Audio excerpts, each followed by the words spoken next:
शफा शफा शफा शफा शफा शफा शफा शफा शफा शफा शफा शफा शफा शफा शफा। नमस्कार, hello friends.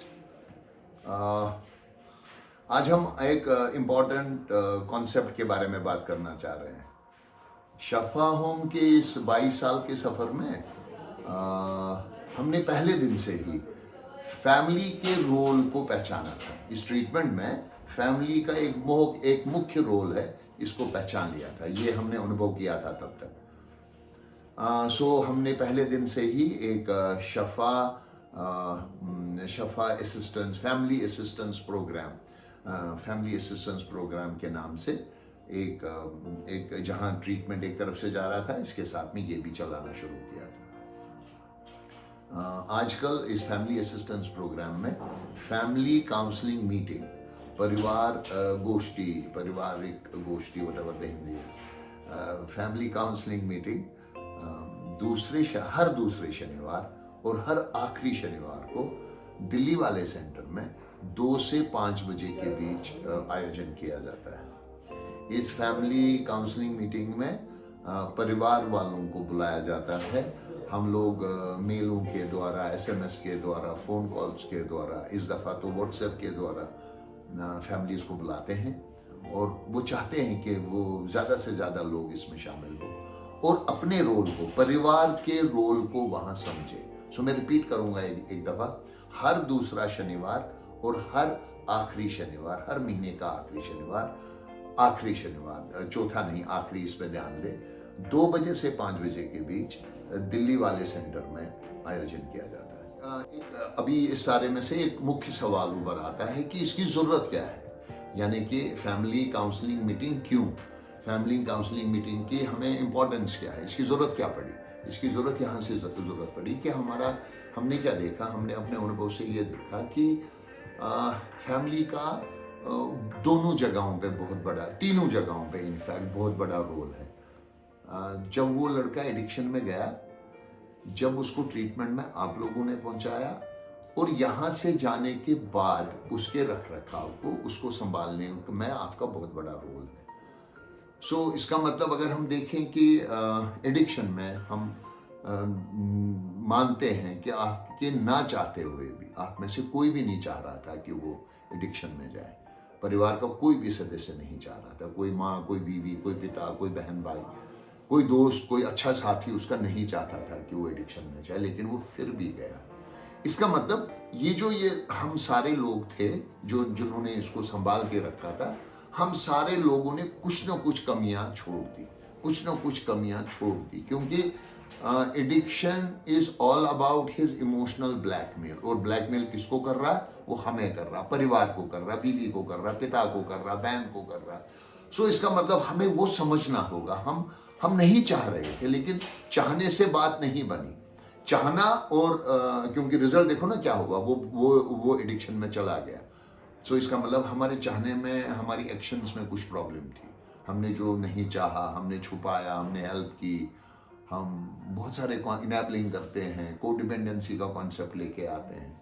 सो ऐसी कॉन्सेप्टों को हमें समझना होगा, क्योंकि मुझे सच में पता है, जब हम पहली दफ़ा मीटिंग शुरू करते हैं या नए लोग आए होते हैं जो पहली दफ़ा मीटिंग आए होते हैं, जब हम उनको ये कहते हैं कि जी इसकी एडिक्शन में आपकी भूमिका है, मतलब उनके चेहरों पे गुस्सा होता है, उनके चेहरों पे अजीब सी मतलब क्वेश्चन मार्क होता है, शिकन आता है माथे पे कि अरे क्या बोल रहे हो, हम तो चाह ही नहीं रहे हैं, ये ऐसे कैसे बोल रहे हो। फिर हम थोड़ा सा एक्सटेंड करते हैं अपनी भाषा को, हम कहते हैं कि जी हमें मालूम है कि आप में से कोई यहाँ बैठा हुआ नहीं चाहता है कि वो नशा करे, लेकिन वो फिर भी नशा कर रहा है। सच्चाई को सामना करें, और इसमें फिर कई चीज़ें हैं, कई कमियां हैं जो हमने छोड़ दी। मान लो किसी दिन उनकी माँ स्ट्रिक्ट हो गई तो बहन ने हेल्प की, बहन ने कुंडी खोली, बहन ने पैसे दिए। सो मदद सारी घर से हो रही है। जो पहली उसकी हेल्प होती है, पहले के कई सालों तक इनेबलिंग, जो कॉन्सेप्ट है जो हम फैमिली मीटिंग्स में अक्सर लेके आते हैं, वो इनेबलिंग का कॉन्सेप्ट, इमोशनल ब्लैकमेल का कॉन्सेप्ट। और इमोशनल ब्लैकमेल कौन होता है? उसका परिवार, हम लोग। हमें वो इमोशनल ब्लैकमेल करता है। सो ये कॉन्सेप्ट समझना इज वेरी इंपॉर्टेंट, क्योंकि जब हम अपनी कमी को समझेंगे तभी जब वो ठीक होके आएगा उस वक्त हम उस पर काम करेंगे। अभी तो आपने सिर्फ समझना है, तैयार होना है। जब तक वो हमारे पास है आप चिंता ना करें। हम कहते हैं जहां एक तरफ से उसकी ग्रोथ हो रही है, दूसरी तरफ से आप भी ग्रो कर रहे हो। कैसे?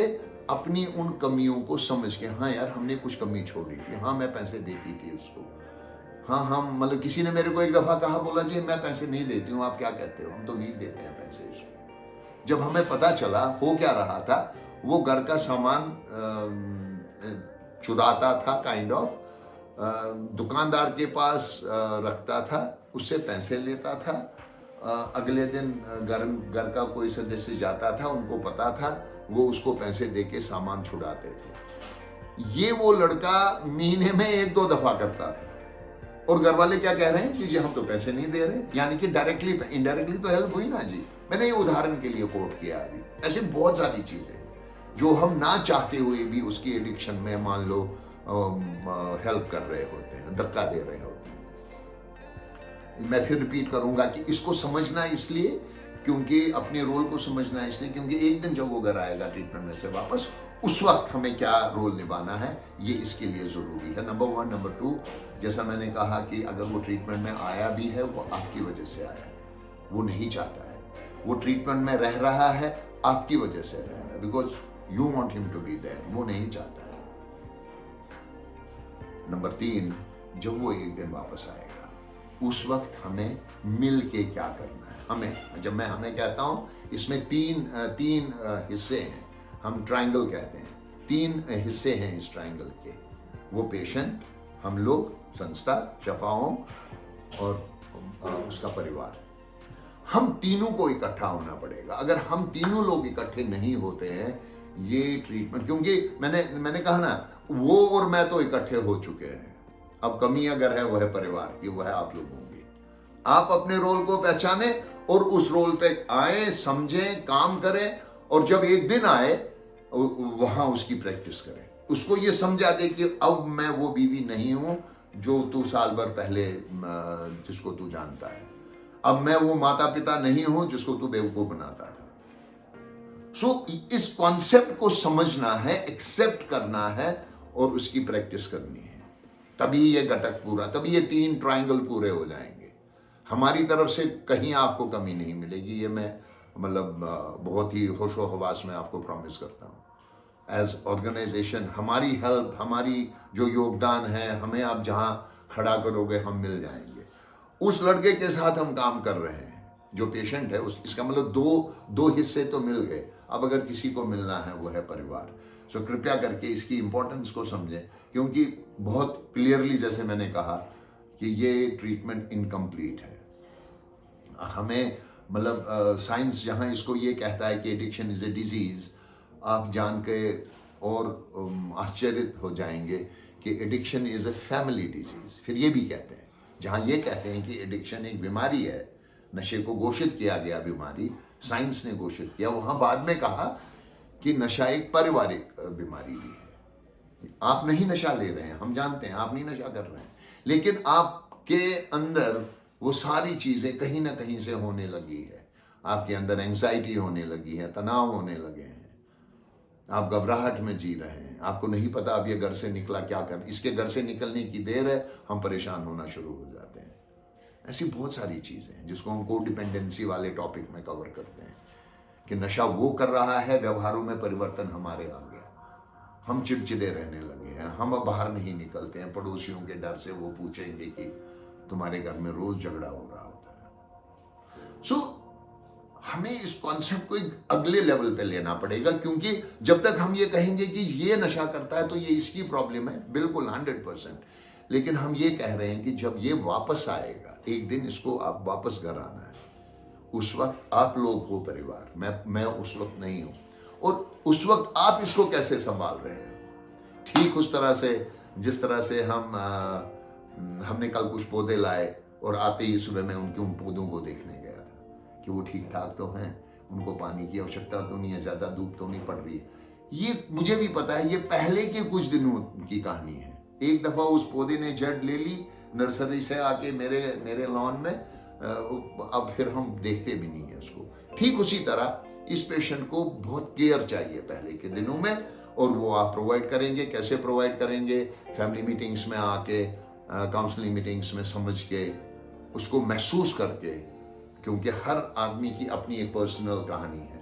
सो उस अपनी पर्सनल कहानी में फिट करके देखें आप कि हमने कहाँ कमी छोड़ी, और जहाँ कमी छोड़ी उस पर जब ये घर आएगा उस पर काम करेंगे, एंड दैट इज इट, हो गया। कोई दुनिया की कोई ताकत उसको नशे की ओर नहीं ले जाएगी, क्योंकि हम सारे लोग मिलके इसको संभाल रहे हैं। और ये बहुत इंपॉर्टेंट है, इस कॉन्सेप्ट को समझ लीजिए। ये जो आज वाली मीटिंग है, ये उसी का एक हिस्सा है, इसको देख लीजिए। Thank you. वो 15 मिनट नहीं बोलता है, आप 16वें मिनट में बोलवा। ऐसा नहीं है कि वो गूंगा है, वो वहां बहुत कुछ बोलता है, वो वहां सारी बातें करता है।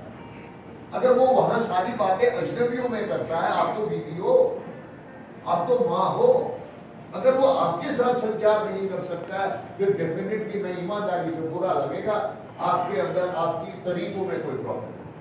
अगर आप उसके मन की बात नहीं जान पाते हो, आप उसके साथ संचार नहीं बिठा पाते हो। हमारे सामने पता नहीं कैसी कैसी बातें करता है वो, जो शायद अपनी गर्लफ्रेंड के साथ ना करे, अपनी बीवी के साथ ना करे, और जो बीवी है उसको पता ही नहीं है वो कौन है।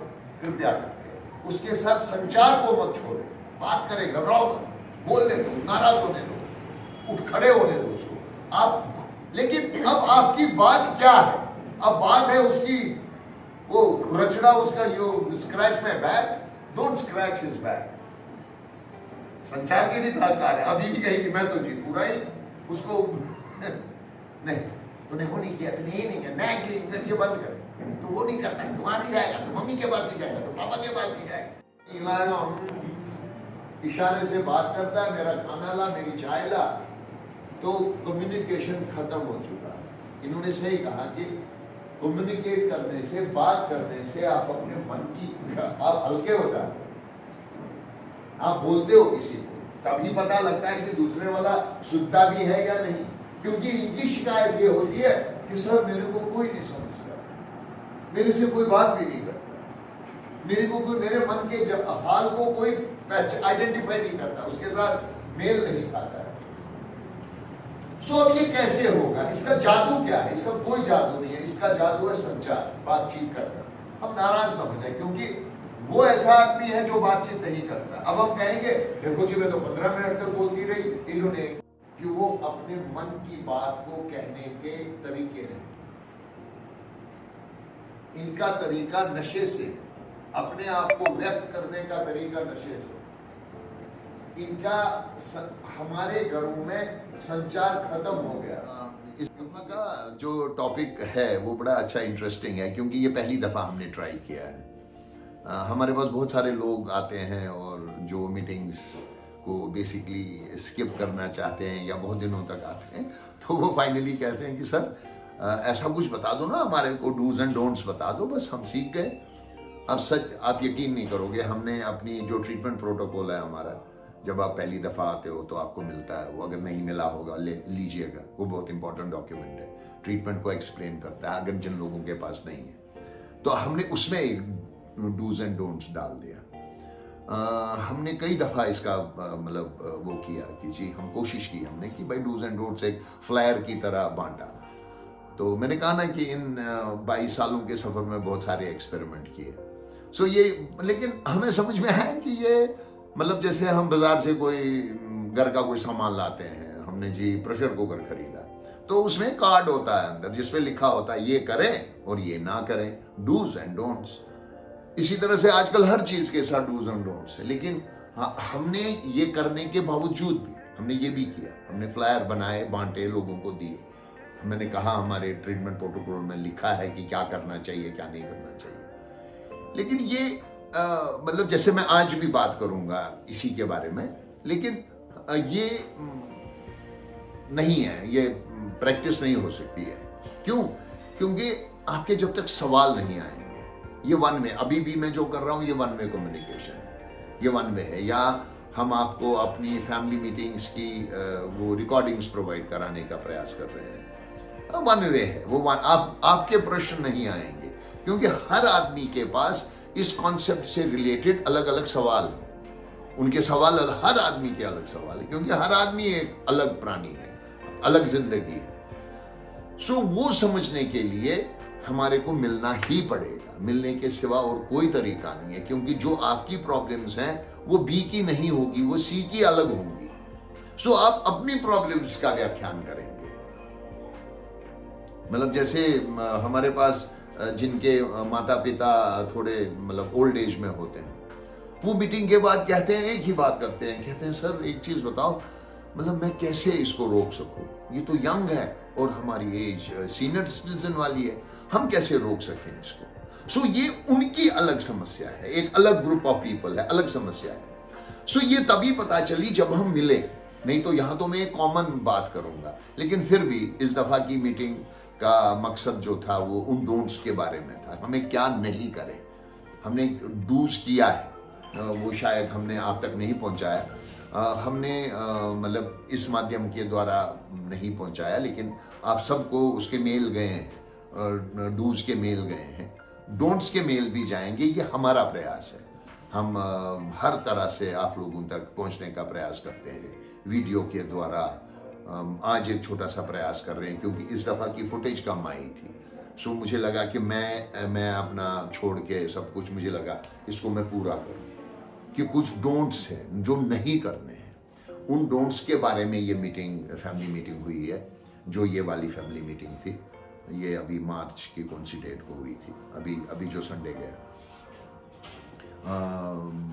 उन डोंट्स के बारे में हम आपको फिर मेल करेंगे, लेकिन मैं तब भी कहूँगा कि इसकी इम्पोर्टेंस तभी है जब हम मिलते हैं, जब आप हर दूसरे शनिवार और हर आखिरी शनिवार को दिल्ली वाले सेंटर में 2 बजे पहुँचते हैं, एग्जैक्ट 2 बजे। आपसे रिक्वेस्ट है, हाथ जोड़ के प्रार्थना है, क्योंकि बहुत मेहनत लग रही है इसमें, उस लड़के के साथ बहुत मेहनत लग रही है। कृपया करके आप इसका हिस्सा बने, इस फैमिली मीटिंग्स का हिस्सा बने, और रिजल्ट 100%। कमी वहीं रहती है जहां परिवार को लगता है भाई मेरा काम हो गया, मैंने इसको छोड़ दिया, महीने में इनको पैसे भी देने हैं, वो देता हूं मैं, और जी जब मिलना होता है बच्चे से तब मिल लेता हूं। सर मैडम, आपका काम यहाँ पर ख़त्म नहीं होता है, इसको एक दिन घर आना है। उस वक्त आपके अंदर के बदलावों को अगर ये नहीं देखेगा, ये बहुत आसानी से आपका इमोशनल ब्लैकमेल करेगा, बहुत क्योंकि ये करता आया है। इसको पता है पापा को क्या कहना, मम्मी को क्या कहना, बीवी को क्या कहना, इनको लड़वाना कैसे, वो बिड़वाता है हमारे को, आपको यकीन नहीं होगा इस बात का। सो बहुत सारे डोंट्स हैं। पहला वो है कि मैं डूज कहूँगा अब ये, क्योंकि आपको मीटिंग आना होगा। प्लीज़ मीटिंग आए, हर दूसरा शनिवार, हर आखिरी शनिवार हम आपको प्रॉम्प्ट करते रहेंगे, हम आपको मैसेजेस भेजेंगे, हम आपको वीडियो वो करते रहते हैं, लेकिन आपको आना पड़ेगा और इसका हिस्सा बनना पड़ेगा। वो तीसरा घटक जो है वो आप हैं, वो आप अपना रोल निभाएंगे। हम चाहते हैं कि आप इस फैमिली मीटिंग को देखें, और लगातार हम आगे भी प्रयास हमारा रहेगा कि फैमिली मीटिंग्स की फुटेज आपको भेजा करेंगे, लेकिन इसलिए नहीं कि आप अब बिल्कुल ही बैठ जाओ जी अब तो वहीं घर में देखेंगे, नहीं। ये तो आपका रेफरेंस है, भूल ना जाओ आप, ताकि आप एक ही फुटेज को 10 दफा देखो, लेकिन जो असली इंटरेक्शन है वो वही होगा, वहीं आपके सवाल आएंगे, वहीं हम आपको फीडबैक दे पाएंगे। नहीं तो आप आते नहीं हो, हम फीडबैक नहीं देते, क्योंकि हमें पता है जितने लोग आते हैं उनको फीडबैक मिल गया, खत्म हो गई बात, कोई सवाल ही नहीं उठता है। आपका आना अनिवार्य है, इसको समझें, इसके बिना ये अधूरा है। आप सब लोगों का धन्यवाद, थैंक यू वेरी मच। हम अब मेरे ख्याल में 27 को मिलेंगे, 27 मार्च को मिलेंगे दिल्ली वाले सेंटर में। हम पूरी मेहनत करते हैं, यहाँ से दिल्ली जाते हैं, 26 को दिल्ली पहुँचेंगे हम, 27 को मीटिंग करके फिर 28 को वापस आएंगे, क्योंकि होली का फंक्शन। शुभ होली, शुभ रात्रि, शुभ दिन, खुश रहें। Thank you very much.